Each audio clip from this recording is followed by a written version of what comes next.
We are now learning that the IRS was targeting conservative political groups as early as 2011. But the question remains, whose idea was it to single out the Tea Party in the first place? Scottie Hughes is the news director for the Tea Party News Network. She's worked with organizations who've come under IRS scrutiny. Good morning, Scottie.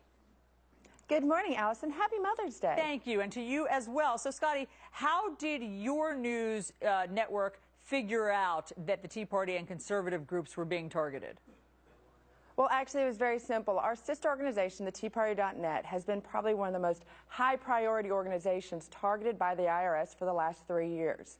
They have gone through the process of applying for a 501c4 status and have request after request, insane requests, asking for things for donor lists, for marketing, to every email ever sent by any of the employees. And we knew that there was obviously something not going on, but we're law-abiding citizens, so we just went along with the process. Okay, so you knew, you say, as long ago as 3 years ago that something was fishy.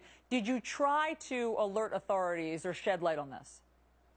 We did, and that was, the first round of interview, or first round of questions that came, we expected that. We knew, most Tea Party organizations know that you want to be properly vetted. However, the second round, the IRS came back and they asked for things like our donor list, and that was the first red flag. So we started talking to other organizations and realized something was going on, and there were a couple red flags raised, but not much media attention. Then the third round came, and this just happened probably about 6 months to a year ago, where they asked for every email, every social media, everything that that the TeaParty.net had ever printed or written out to any of its donor lists or to anybody that had signed up for its emails. And at that point, we knew there was definitely an issue. But like I said, who would have ever thought that the United States government would target their own people?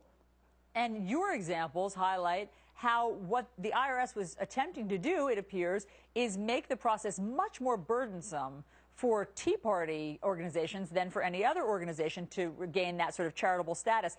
Is it your impression that this was the group of just a handful of low-level functionaries in one office, or do you think that it went higher and the supervisors were in on it?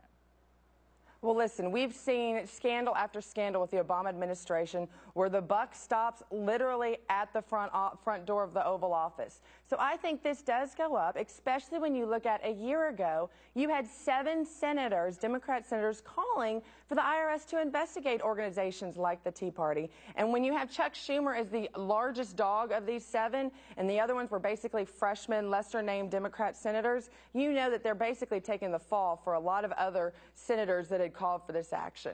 All right, well, thanks for explaining your experience with this. Obviously, this is a story that's not going away anytime soon until we get answers. Scottie Hughes, you're the news director at the Tea Party News Network. Thanks so much. Thank you.